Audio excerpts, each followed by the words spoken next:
Good morning mga ka-JRS Widong. Today is Thursday. So, we are here in Gruto, Bamban. So, nandito tayo sa baba ngayon at tayo ay akyat papunta sa itaas. So, pagdating mo dito sa bungad pa lang guys, ito na yung makikita natin. So, maraming tao. Inagsa talaga tong grotto guys every Semana Santa dahil sa mga nagdiboto or yung iba nagbe-visit lang dito sa grotto mismo or nagpasyal, hindi natin alam kung anong mga motive nila bakit nandito sila. So tayo ngayon at nandito tayo din ngayon. Ang motive natin ngayon nga akyat doon kung anong gagawin sa sayo na yan, ha? Kung anong gusto niyo gawin dito. So if nandito ko na sa taas guys, ito yung makikita natin. So every Semana Santa, maraming tao dito, lalo na bukas kasi bukas is Friday. Maraming tao dito bukas, ngayon marami na nga eh.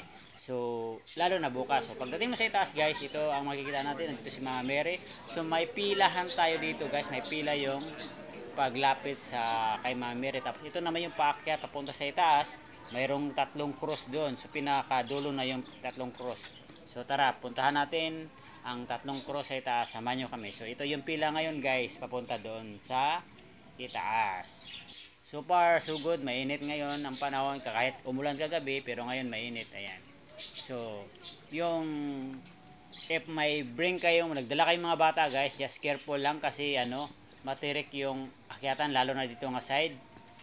Yung lalo na paakyat na katulad dito. Ito na yung panghuli guys, oh. Tapos nandito na yung cross sa itaas. Una na mga nakaupo diyan, diyan na yung cross. So, matirik yung dito nga banda guys, may hagdanan. Tsaka masikip lang yung hagdanan guys. So, pag may mga bata kayo, precaution talaga guys nga ingatan yung mga kids niyo, no? Kahit kayo mismo mag-ingat kayo pag akyat dito kasi hindi siya ganun ka matirik ang daan tsaka masikip. Pag akyat nyo dito guys, kung gusto niyo magdala ng tubig, pwede rin. Kahit hindi kayo makadala guys, pagdating dito sa taas, mayroon naman na nagbibenta ng pagkain tsaka tubig. Tsaka sa likod nitong tatlong cross, mayroon siyang pahingahan. Mayroon din silang nagbibenta din sila ng kandila dito. Kaya doon sa baba ng hagdanan, kaya sa paa ng hagdanan, ayan, mayroon ding doon, nagbibenta ng makandila. So nasa sa inyo na yan kung doon kayo sa baba bibili or dito sa itaas. Ayan, dito tayo magsindi. Itong nakita nyo makandila, doon tayo sa baba ng cross magsindi ng titirik ng kandila. Tapos ito may sa likod nito guys, may daanan yan. Nakikita nyo. You can see guys sa baba.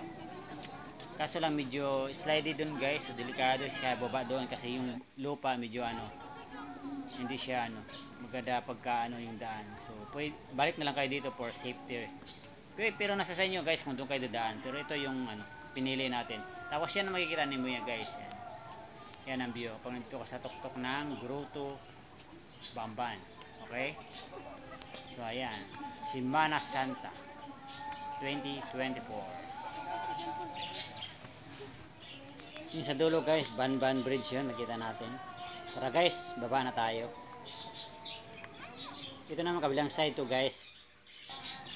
Ito kasi, ayan maraming tao diba? Matirik to na area. So ito na yung pinaka gitna, halos gitna-gitna guys, galing sa cross hanggang dito sa Virgen Maria. Ayan. Ayan dito. So ayan, may pila yan pag dyan ka sa sinabi ko kanina, may pila dyan. Ayan.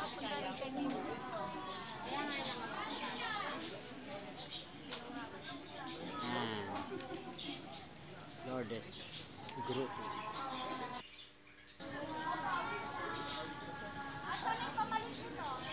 So marami nang bumaba kanina guys, marami ding paakyat pa ngayon. Kahit matirik na yung araw, marami pang paakyat. At tayo ay pababa na. So yung hindi pa nakapunta dito, try nyo visit yung Grotto Bamban.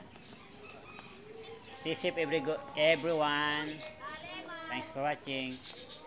See you next year. Semana Santa 2024, Bamban Grotto.